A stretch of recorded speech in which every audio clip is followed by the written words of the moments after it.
مشرقی پاکستان کے بنگلہ دیش بننے کے دوران بنگالیوں، بہاریوں اور مشرقی پاکستان میں مقیم مغربی پاکستانیوں نے جو المناک صعوبتیں برداشت کیں اور انسانی تاریخ کے جس خون چکا اور غیر انسانی دور سے وہ گزرے، انہی واقعات کا احاطہ کرتے ہوئے یہ کہانی بھی ایک ایسا ہی آئینہ ہے جس میں ہم اپنی خامیوں اور کوتاہیوں کا عکس دیکھ سکتے ہیں۔ کہانی شروع کرنے سے پہلے آپ سے گزارش کرنا چاہوں گی کہ اگر آپ اس کہانی کو دوسروں تک بھی پہنچانا چاہتے ہیں تو پلیز میرے چینل کو سبسکرائب اور لائک ضرور کیجیے گا۔ کلثوم نے دودھ سے بھرا ہوا پیالہ اپنی جوان بیٹی کے سامنے رکھتے ہوئے کہا، تارا، مائیں دودھ پلانے کے لیے ہوتی ہیں، لیکن میں تجھے زہر پلا رہی ہوں۔ نجات کا یہی ایک راستہ رہ گیا ہے، اسے پی لے۔ نین تارا نے اپنی جھکی جھکی پلکیں اٹھا کر ماں کو دیکھا۔ جب وہ پیدا ہوئی تھی تو اس کی کٹورا جیسی بڑی بڑی سیاہ آنکھوں کو دیکھ کر باپ نے کہا تھا، اس کا نام نین تارا ہونا چاہیے۔ تارا نے سر گھما کر اپنے ابا جان کو دیکھا۔ وہ خیمے کی ایک طرف لکڑی کے صندوق پر ایک مجرم کی طرح سر جھکائے بیٹھے ہوئے تھے۔ خیمے کا ایک پلہ اٹھا ہوا تھا، باہر دور تک اور بہت سے خیمے نظر آ رہے تھے۔ ان کے اندر اور باہر مرد، عورتیں اور بچے گھر گرہستی کے سامان کے ساتھ بیٹھے ہوئے تھے۔ جنیوا ریڈ کراس سوسائٹی کے کارکن ان کے درمیان راشن تقسیم کرتے پھر رہے تھے۔ نین تارا کے آگے بھی زہر ملا راشن رکھا ہوا تھا۔ وہ رونے لگی۔ کلثوم نے پوچھا، کیوں رو رہی ہو؟ کیا عزت کی موت سے ڈر لگتا ہے؟ امی، موت چاہے کیسی ہی کیوں نہ ہو، زندہ رہنے والوں کو ڈر لگتا ہے۔ ہمیں تو ڈر نہیں لگتا۔ مجھے دیکھو، اپنے ابا کو دیکھو۔ ہم نے تمہارے سامنے قسم کھائی ہے، جب تم مر جاؤ گی، جب ہمیں تمہاری طرف سے اطمینان ہو جائے گا تو ہم بھی اپنی جان پر کھیل جائیں گے۔ آپ کے لیے جان پر کھیل جانا آسان ہے کیونکہ آپ دونوں اپنی عمر تقریباً گزار چکے ہیں، اور میں ابھی زندگی گزارنا چاہتی ہوں۔ باپ نے سر اٹھا کر بیٹی کی طرف دیکھا۔ وہ ایک معصوم کلی کی طرح تھی۔ ابھی اس کے کھلنے کا موسم آیا تھا۔ اس کے ہاتھ پیلے کرنے کے متعلق وہ سوچتے آ رہے تھے۔ حالات بھی سمجھاتے جا رہے تھے کہ برا وقت آنے والا ہے۔ سب سے پہلی بری خبر 16 دسمبر کی رات کو سنائی دی۔ ریڈیو سے بار بار اعلان ہو رہا تھا کہ فوج نے ہتھیار ڈال دیے ہیں۔ یہ خبر ملتے ہی سب لوگوں نے اپنے اپنے گھر کے دروازے اور کھڑکیوں کو اندر سے بند کر لیا تھا۔ تمام مرد، عورتیں، بچے سہمے ہوئے سے تھے۔ رات کو رہ رہ کر جے بانگلہ، جے بانگلہ کے نعرے سنائی دیتے تھے۔ کبھی کبھی بلینک فائرنگ ہوتی تھی۔ امیر علی نے نین تارا اور اس کی امی کو تاکید کی تھی کہ وہ فرش پر لیٹی رہیں۔ وہ خود چاروں شانے چت پڑے ہوئے تھے۔ پتہ نہیں کہاں کہاں سے فائرنگ ہو رہی ہے۔ اٹھ کر بیٹھتے ہوئے ڈر لگتا تھا کہ کوئی گولی دروازے یا کھڑکی کو توڑ کر آئے گی اور کسی کا قصہ تمام کر دے گی۔ نین تارا پھٹی پھٹی آنکھوں سے چھت کو تک رہی تھی۔ باہر جے بانگلہ کے نعرے سن کر کانوں کو یقین نہیں آ رہا تھا۔ اس کے دل میں آپ ہی آپ پاکستان زندہ باد کے نعرے مچل رہے تھے۔ اس نے کروٹ بدل کر پوچھا، ابا جان، اب کیا ہوگا؟ وہ سرگوشی میں ڈانٹ کر بولے، خاموش رہو۔ جوان لڑکی کی آواز خواہ کتنی ہی دھیمی ہو، بندوق کی گولی کی طرح باہر جاتی ہے۔ وہ چپ رہی۔ سبھی چپ رہے۔ سبھی بے یقینی کے مرحلے سے گزر رہے تھے۔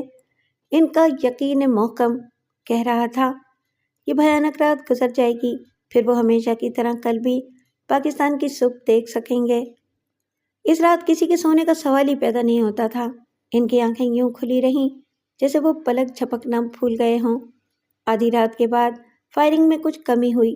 انہوں نے فرش پر سے اٹھنے کی ہمت کی، دیوار سے لگ کر بیٹھ گئے۔ سہمے ہوئے انداز میں کھڑکیوں اور دروازوں کو دیکھتے رہے۔